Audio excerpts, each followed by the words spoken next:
మాజీ మంత్రి BRS MLA Mallareddy ఆసక్తికర వ్యాఖ్యలు చేశారు. తెలంగాణ భవన్లో రాష్ట్ర ఆవిర్భావ కార్యక్రమంలో పాల్గొన్న ఆయన జనం బాగుంటేనే తాను బాగుంటానన్నారు. ప్రజలు బాగోలేకపోతే తనకు అడ్మిషన్లు ఎలా వస్తాయన్నారు. మరోవైపు తెలంగాణలో రానున్న రోజుల్లో బీఆర్ఎస్ అధికారంలోకి రావటం ఖాయమన్నారు. రాష్ట్రాన్ని అభివృద్ధి పథంలో నడిపించిన నాయకులు కేసీఆర్, కేటీఆర్ అన్నారు. ప్రస్తుతం కాంగ్రెస్ పాలనలో ఏ ఒక్కరూ సంతోషంగా లేరని విమర్శించారు.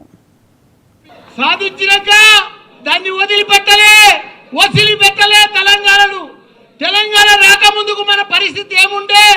నీళ్లు లేకుండే, కరెంటు లేకుండే, ఒక గురుకుల పాఠశాలలు లేకుండే, ఒకరికి ఉద్యోగాలు లేకుండే, ఏమీ లేకుండే.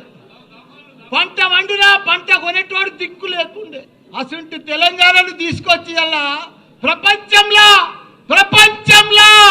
గుర్తుపట్టేటట్టు చేసిండు మన హైదరాబాద్ తెలంగాణను కేసీఆర్, కేటీఆర్ గారు.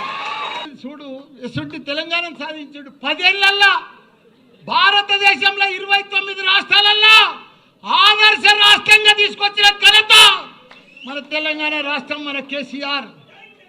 ఇవాళ ఆయనను పట్టుకొని ప్రపంచంలోనే ఎత్తైన లిఫ్ట్ ఇరిగేషన్ ప్రాజెక్టు కట్టిందంటే కాళేశ్వరం మన కేసీఆర్. రాత్రి పగలు దానికోసం 3 ఏళ్లలో చరిత్ర సృష్టించి 1 కోటి ఎకరాలకు నీళ్ళు ఇచ్చాలని చెప్పి ప్రాజెక్టు కొడితే అసలు ప్రాజెక్టును పంట కూడా పండించి చూపించిండు. 3 లక్షల